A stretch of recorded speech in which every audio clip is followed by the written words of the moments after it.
Hi guys, welcome to life of Rohi. அலாவுதீனும் அற்புத விளக்கம் கதை பார்த்துடலாமா? அதாவது இங்கே அலாவுதீன் நம்ம பூதம், அந்த பிரபஞ்சம் நம்ம கேட்குற எல்லா விஷயத்தையும் கொடுக்க போகுது. அதாவது ஈர்ப்பு விதியை நம்ம வாழ்க்கையில் எப்படி பயன்படுத்தி நமக்கு தேவையான வாழ்க்கையை எப்படி வாழ்கிறது, நமக்கு பிடித்தமான வாழ்க்கையை எப்படி வாழ்கிறது அப்படின்னு தான் நம்ம பார்க்க போகிறோம். ஸோ ஈர்ப்பு விதியை பயன்படுத்துவதற்கான 3 படிநிலைகள் என்னன்னு பார்த்தீங்கன்னா, ஃபஸ்ட்டு கேட்கணும், அடுத்து முக்கியமானது நம்பணும், லாஸ்ட்டு பெற வேண்டும். உங்களுக்கு என்ன தேவையோ அதை அடையணும், அவ்வளோதான். ஸோ இது எப்படி ப்ராப்பராக பண்ணுறது அப்படின்றத நான் சொல்கிறேன். ஃபஸ்ட்டு கேட்கணும். அதாவது இங்கே நம்மள பெரும்பாலான மக்களுக்கு, பெரும்பாலான நபர்களுக்கு நமக்கு என்ன வேணும் அப்படின்றத ஒரு கிளாரிட்டி இருக்காது. அதாவது இப்போ உனக்கு என்ன வேணும், இல்லை எனக்கு இப்படி நடந்தால் ஓகே, அப்படி இப்படியும் இருக்கலாம், அந்த இதெல்லாம் இல்லை. என்ன வேணும் கரெக்டாக கட் அண்ட் ரைட்டாக நம்ம சொல்ல கற்றுக்கணும். உங்களுக்கு தெரியணும் ஃபஸ்ட்டு. ஸோ நீங்கள் பிரபஞ்சத்துக்கிட்ட ஆர்டரே போடலாம்.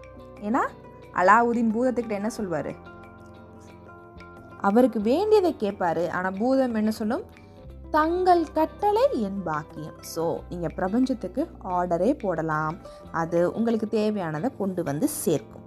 ஸோ எப்படி கேட்கணும் அப்படின்னா, உங்களுக்கு என்ன தேவையோ உட்காந்து ஒரு பேப்பரில் கிளியராக எழுதுங்க.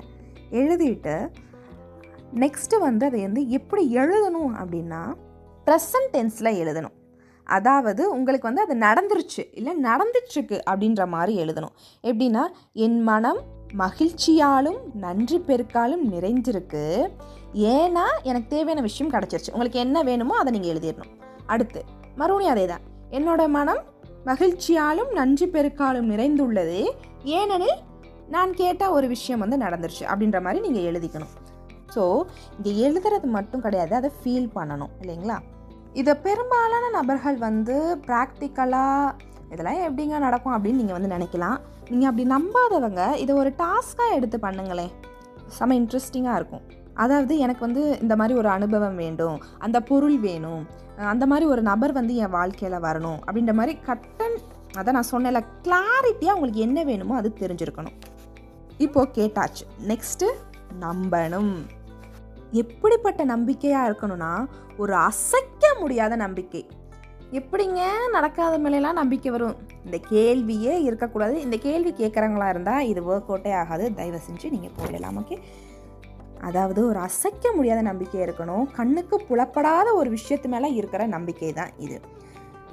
அதாவது இந்த நம்பிக்கை எப்படிப்பட்டதாக இருக்கணும்னா, நீங்கள் கேட்ட ஒன்று உங்களுக்கு கிடச்சிருச்சு, ஓகேங்களா?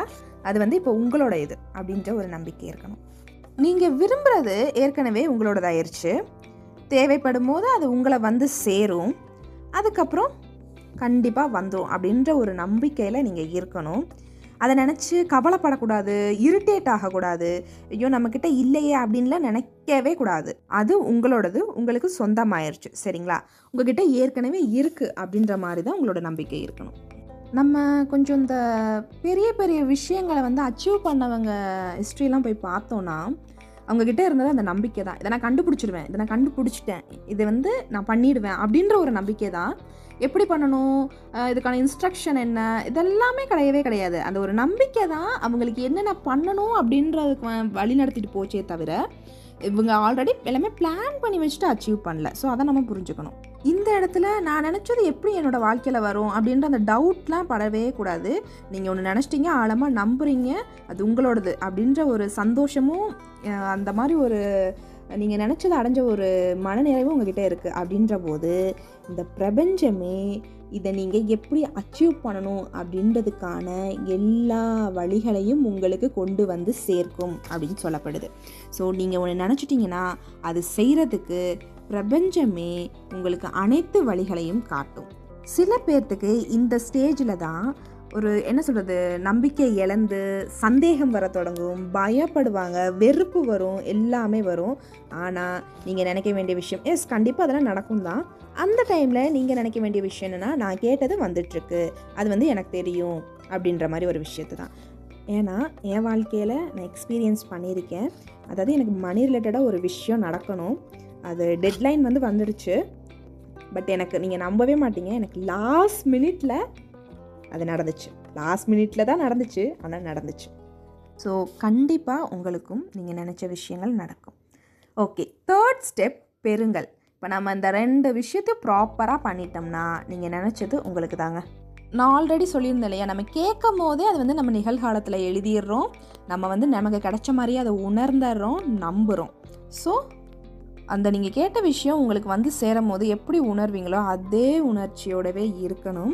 இங்கே நன்றாக உணர்தலும், அதாவது சந்தோஷமாக இருக்கிறது ரொம்ப முக்கியம். ஏன்னா நீங்கள் மகிழ்ச்சியாக இருக்கும் போது தான் உங்களுக்கு என்ன வேணுமோ அந்த ஃப்ரீக்வன்சியில் உங்களை மேட்ச் பண்ண முடியும். ஓகேங்களா? இந்த உணர்வுபூர்வமான பிரபஞ்சம் உணர்வுபூர்வமான ஒரு ஃபவுண்டேஷனில் தான் இருக்குது. ஓகேங்களா? நீங்கள் வெறும் அறிவுபூர்வமாக மட்டும் இதெல்லாம் எப்படி நடக்கும், சான்ஸே இல்லை, ப்ராக்டிக்கலாக இது இம்பாசிபிள் அப்படிலாம் சொல்லக்கூடாது. உணர்வுபூர்வமாக நீங்கள் நினச்சிங்கன்னா அது நடக்கும். ஸோ கிளியராக சொல்லணுன்னா, பிரபஞ்சத்திடம் ஒரு முறை கேளுங்கள். நீங்கள் கேட்டதை உங்களுக்கு கிடச்சிருச்சு அப்படின்னு நம்புங்க. அதுக்கப்புறம் மகிழ்ச்சியான மனநிலையில் இருங்க. ஓகேங்களா? அதாவது நீங்கள் ஒரு விஷயம் கேட்குறீங்க, அது நான் எனக்கு கிடச்சிருச்சு அப்படின்ற உணர்வை பெறுவதற்கு நீங்கள் என்னென்ன விஷயம் பண்ணணுமோ பண்ணலாம்.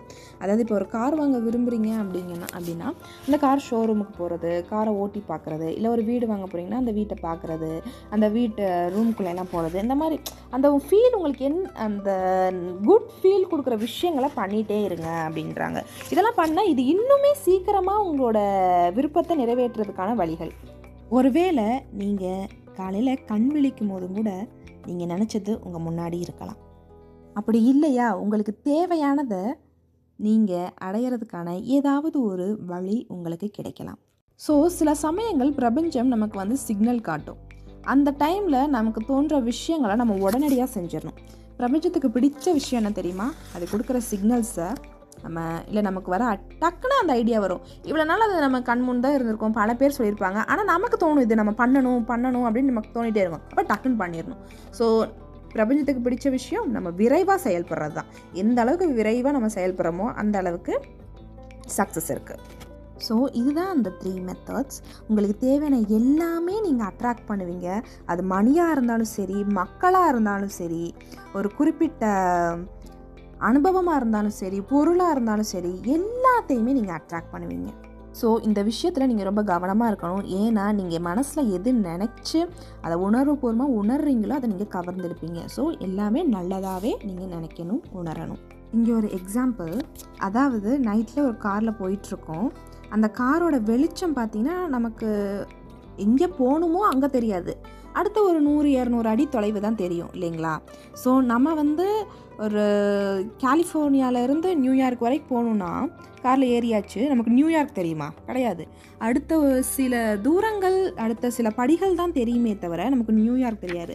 ஸோ நீங்கள் பண்ண வேண்டிய விஷயம் எல்லாம் அடுத்த 200 அடி, ஒரு 100 அடி தெரிஞ்சாலே போதும், இருக்குன்னு நம்பினா போதும், அதை நோக்கி போங்க. கண்டிப்பாக அந்த நியூயார்க் போயிடுவீங்க. அது மாதிரி தான் நீங்கள் நினைக்கிற விஷயமும் சில படிகள் இருக்குது அப்படின்னு அதை ஃபாலோ பண்ணி போங்க.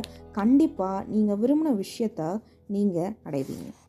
ஃபர்ஸ்ட் ஸ்டெப்பை எடுத்து வைங்க. மொத்த மாடிப்படியையும் நீங்கள் பார்க்க வேண்டிய அவசியம் கிடையாது. ஜஸ்ட் டேக் ஃபர்ஸ்ட் ஸ்டெப், அவ்வளோதான். நெக்ஸ்ட் வீடியோவில் நம்ம நினைக்கிற விஷயங்கள்லாம் நடக்க எவ்வளவு நாள் ஆகும் அப்படின்றத பார்க்கலாம். இந்த வீடியோ உங்களுக்கு பிடிச்சிருந்ததுன்னா, ரொம்ப இன்ஃபர்மேட்டிவாக இருந்தது அப்படின்னா சப்ஸ்கிரைப் பண்ணுங்கள், ஷேர் பண்ணுங்கள், லைக் பண்ணுங்கள். தேங்க்யூ.